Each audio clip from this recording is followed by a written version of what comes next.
Seu coração batia forte, como se soubesse que algo irreversível havia acontecido.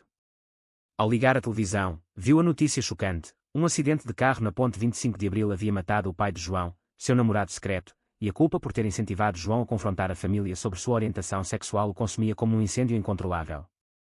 Ele correu para o hospital, o ar úmido do Tejo penetrando em seus pulmões, misturado ao cheiro de pão fresco das padarias matinais. João estava lá, sentado no corredor, o rosto pálido e os olhos vermelhos de choro. Foi por minha causa, murmurou Miguel ao abraçá-lo, mas João o empurrou com raiva. Você me convenceu a contar tudo. Agora ele está morto porque discutimos no carro. A acusação pairava no ar, transformando o amor deles em uma ferida aberta. Miguel, 25 anos, era um professor de história em uma escola secundária, apaixonado por preservar o patrimônio cultural de Portugal. Ele crescera em uma família conservadora no Porto, onde a tradição católica ditava as regras. Seu pai, um pescador aposentado, sempre enfatizava a importância de ser homem de verdade, o que significava casar, ter filhos e seguir o caminho esperado. Miguel escondera a sua sexualidade por anos, até conhecer João em um festival de fado, 2 anos antes. João, 28 anos, era um engenheiro civil, filho único de uma família abastada de Sintra, onde a imagem social era tudo. Seu pai, um empresário bem-sucedido, planejava passar a empresa para ele, mas com a condição implícita de que João se casasse com uma mulher de boa família. O relacionamento deles era um segredo bem guardado, encontros furtivos em apartamentos alugados ou passeios noturnos pela Baixa. Mas lately, Miguel pressionava por mais. Não podemos viver assim para sempre, dizia ele, inspirado por histórias de ativistas LGBT que ele ensinava em suas aulas. João resistia, temendo a rejeição familiar. Na noite anterior ao acidente, Miguel havia insistido: conte para eles. Eu estarei ao seu lado. João, relutante, marcou um jantar familiar. A discussão no carro, enquanto voltavam para casa, escalou quando o pai de João gritou: você não é meu filho se escolher isso. Distraído pela raiva, ele perdeu o controle do veículo. Agora, no hospital, João olhava para Miguel com uma mistura de amor e ódio. Eu te amo, mas isso é demais. Miguel sentiu o chão se abrir sob seus pés. Ele havia imaginado um futuro livre, mas não contara com o preço. Voltando para casa, ele se trancou no apartamento, revivendo memórias, o primeiro beijo em uma praia de Cascais, as noites conversando sobre sonhos. Mas agora, a culpa o atormentava. E se eu tivesse ficado calado, pensou. Dias se passaram em um borrão de luto. O enterro foi uma cerimônia solene na igreja de São Vicente, com parentes sussurrando sobre o acidente trágico. João evitou Miguel, atendendo ligações apenas para dizer: preciso de espaço. Miguel, por sua vez, enfrentava sua própria família. Sua mãe ligou, preocupada com seu silêncio. Você parece distante, filho. Está tudo bem. Ele mentiu, como sempre. Mas internamente, o conflito crescia. Ele questionava se sua insistência havia sido egoísta, ignorando as raízes profundas do conservadorismo português. Em uma tarde chuvosa, Miguel caminhou pelo Chiado, passando por livrarias onde comprara livros sobre direitos LGBT. Ele parou em um café, pedindo um galão, e ali encontrou Ana, uma amiga de infância que sabia de seu segredo. Você parece destruído, disse ela. Miguel desabafou, contando sobre o acidente e a briga. Ana ouviu, depois disse: amor exige sacrifícios, mas forçar alguém a sair do armário pode ser cruel. Pense no contexto, Miguel. Portugal mudou com o casamento gay em 2010, mas as famílias não mudam da noite para o dia. Suas palavras o fizeram refletir sobre as camadas de preconceito ainda presentes na sociedade. Enquanto isso, João lidava com a herança. Como filho único, herdara a empresa, mas com ela veio a pressão de manter a fachada. Sua mãe, viúva agora, chorava todos os dias, culpando o stress pela morte do marido. Seu pai só queria o melhor para você, dizia ela. João se sentia preso, debatendo se revelaria tudo ou enterraria seu amor por Miguel. Em uma reunião com advogados, ele assinou papéis, mas sua mente vagava para Miguel. Ele me deu coragem, mas a que custo? Miguel decidiu agir. Ele escreveu uma carta para João, expressando remorso: eu errei ao pressionar você. Mas nosso amor não é errado. Ele a enviou por correio, temendo uma ligação. Dias depois, João apareceu à sua porta, olhos inchados.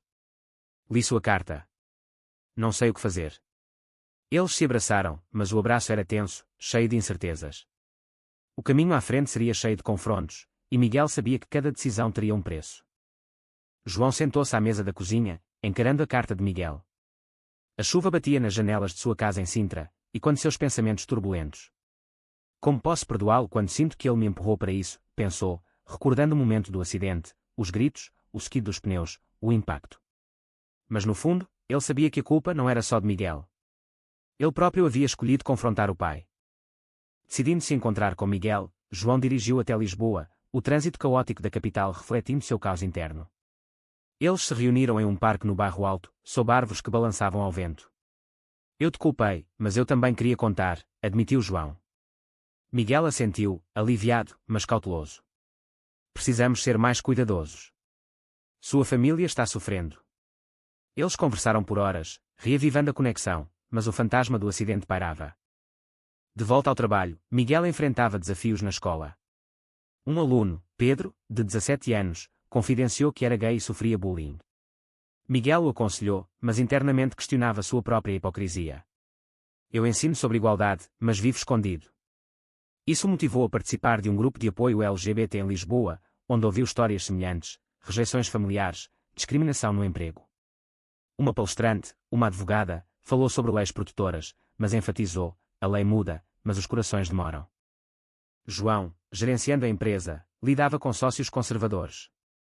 Um deles, Sr. Oliveira, insinuou, seu pai esperava que você se estabilizasse com uma família. João engoliu em seco, fingindo concordar. Em casa, sua mãe o pressionava para namorar a filha de uma amiga, Sofia. Ela é perfeita para você, dizia. João recusou gentilmente, mas o conflito crescia. Ele se sentia traído por sua própria identidade, debatendo se valia a pena arriscar tudo por Miguel. Uma noite, eles jantaram em um restaurante discreto na Moraria. Miguel propôs, vamos morar juntos, mas devagar. João hesitou. E se minha mãe descobrir? Ela já está frágil. A conversa azedou quando Miguel insistiu, não podemos viver com medo.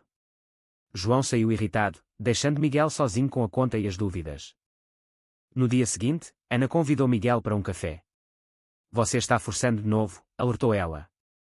Miguel defendeu, é pela liberdade. Mas Ana rebateu, liberdade para quem? Pense no preço que João paga. Isso o fez refletir sobre egoísmo versus apoio. Enquanto isso, João recebeu uma visita surpresa de Sofia, arranjada pela mãe. Ela era charmosa, mas João se sentiu vazio. Desculpe, não estou pronto, disse ele. Sofia saiu, mas não antes de plantar uma semente de dúvida na mãe de João. Miguel, inspirado pelo grupo de apoio, escreveu um artigo anónimo para um jornal local sobre discriminação LGBT em Portugal. Foi publicado, gerando debates. Um colega de trabalho elogiou, mas outro, mais conservador, murmurou, isso é agenda política. Miguel sentiu o peso da exposição, temendo repercussões. João leu o artigo e ligou para Miguel, você é corajoso, mas arriscado. Eles se reconciliaram, mas uma ligação da mãe de João interrompeu, venha para casa, precisamos conversar. Chegando lá, ela confrontou, ouvi rumores sobre você e um homem. É verdade. João negou, mas o pânico o invadiu. Ele mentiu para protegê-la, mas sentiu uma traição a si mesmo. Dias depois, em uma manifestação pelo orgulho em Lisboa, Miguel convidou João. Venha anonimamente. João aceitou, mas no evento, viu amigos da família. Ele se escondeu, mas o medo o consumiu. Não posso fazer isso, disse a Miguel, saindo correndo. Miguel o seguiu, e em uma rua lateral, eles discutiram ferozmente. Você sempre foge, acusou Miguel.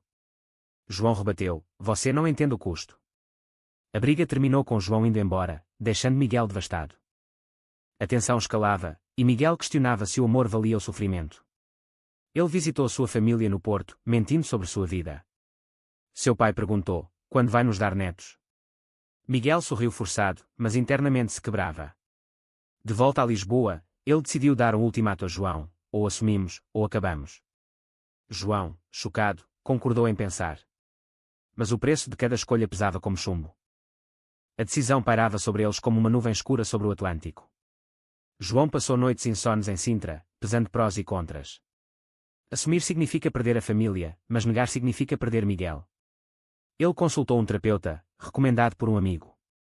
Você precisa priorizar sua saúde mental, disse o profissional. João saiu da sessão com mais perguntas que respostas, debatendo moralidades, era certo priorizar o amor sobre o dever familiar. Miguel, na escola, enfrentava um dilema ético. O aluno Pedro foi suspenso por brigar com bullies homofóbicos. Miguel defendeu na reunião de professores, argumentando contra preconceito. Nossa sociedade evoluiu, mas as escolas ainda falham. Seu diretor, conservador, advertiu: não misture política com educação. Miguel sentiu a pressão, questionando se valia arriscar sua carreira. Eles se encontraram em Cascais, caminhando pela praia. Eu pensei no ultimato, disse João. Eu te amo, mas preciso de tempo. Miguel aceitou, mas com relutância. Tempo é luxo que não temos. Eles passaram o dia relembrando bons momentos, mas a conversa virou para o futuro. E se casarmos, sugeriu Miguel, referindo-se à lei de 2010. João riu nervoso: minha mãe teria um ataque. De volta ao trabalho, João descobriu irregularidades na empresa do pai, fraudes fiscais. Ele debateu denunciar, mas isso destruiria o legado familiar. Meu pai escondeu isso por anos, pensou. Ele confidenciou a Miguel, que aconselhou: faça o certo, mesmo que doa. João hesitou, vendo paralelos com sua vida pessoal: esconder verdades leva a desastres. Uma crise familiar surgiu quando a mãe de João sofreu um colapso nervoso. No hospital, ela implorou: não me abandone como seu pai. João prometeu ficar, mas sentiu culpa por esconder sua identidade. Ele cancelou um encontro com Miguel, priorizando a família. Miguel, frustrado, desabafou com Ana: ele sempre escolhe eles. Ana respondeu: entenda o luto dele. Miguel participou de outro evento LGBT, falando anonimamente sobre relacionamentos escondidos. Sua fala tocou muitos, mas ele se sentiu hipócrita. Um ouvinte o reconheceu e elogiou, mas alertou: cuidado, Portugal ainda tem conservadores. Isso o fez temer por sua segurança. João, lidando com a empresa, confrontou um sócio sobre as fraudes. Seu pai sabia, admitiu o homem. João decidiu denunciar anonimamente, pagando o preço de manchar o nome familiar. Sua mãe descobriu e o confrontou: você destruiu tudo. João, em lágrimas, revelou: mãe, eu sou gay. É por isso que discuti com o pai. Ela ficou em choque, saindo do quarto. O confronto escalou. A mãe chamou parentes, e uma reunião familiar virou caos. Tios acusaram João de escolher um estilo de vida pecaminoso. Ele defendeu: não é escolha, é quem eu sou. Mas a rejeição doeu como uma facada. Ele ligou para Miguel: eles me odeiam. Miguel correu para Sintra, consolando: estamos juntos nisso. Mas a traição veio de onde menos esperavam. Ana, acidentalmente, mencionou o relacionamento para um amigo comum, que espalhou o rumor. Logo, colegas de João souberam, e um sócio conservador o demitiu informalmente: não queremos escândalos. João perdeu o emprego, culpando indiretamente Miguel por sua exposição. Se você não me pressionasse. Miguel, ao saber, se sentiu traído. Eu só queria ajudar. Eles discutiram violentamente em um bar no Cais do Sodré. Você me custou tudo, gritou João. Miguel rebateu: e você me custa a minha sanidade. A briga terminou com João saindo, deixando Miguel sozinho com arrependimentos. O conflito interno de cada um aprofundava, questionando se o amor sobreviveria às perdas. Após a briga, o silêncio entre eles durou semanas.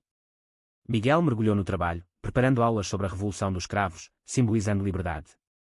Portugal lutou pela democracia, porque não pela igualdade pessoal, pensou. Mas suas noites eram atormentadas por sonhos com João, misturando amor e perda. João, desempregado, morava com a mãe, que mal falava com ele. Você me decepcionou, dizia ela friamente. Ele procurava empregos, mas rumores o seguiam. Em uma entrevista, o recrutador perguntou: ouvi coisas. É verdade. João negou, mas saiu humilhado. Ele debateu moralidades: mentir para sobreviver era justificável.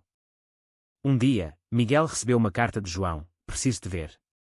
Eles se encontraram no Mosteiro dos Jerónimos, símbolo de história portuguesa. Perdi o emprego por causa dos rumores, confessou João. Miguel se desculpou: não queria isso. Eles se reconciliaram, mas com condições. Vamos devagar, sem pressão, disse João. Miguel concordou, mas internamente lutava contra sua impaciência. A mãe de João, em uma tentativa de reconciliação, marcou um jantar. Traga quem quiser, disse ela, surpreendendo-o. João convidou Miguel, nervoso. No jantar, a tensão era palpável. A mãe perguntou: então, vocês são amigos? João respirou fundo: mais que isso. Ela chorou, mas disse: eu amava seu pai, mas amo você mais. Vai levar tempo. Foi um passo, mas cheio de dor. Miguel enfrentou sua família. Viajando ao Porto, ele revelou tudo ao pai. Sou gay, e amo João. O pai ficou em silêncio, depois disse, você me envergonha.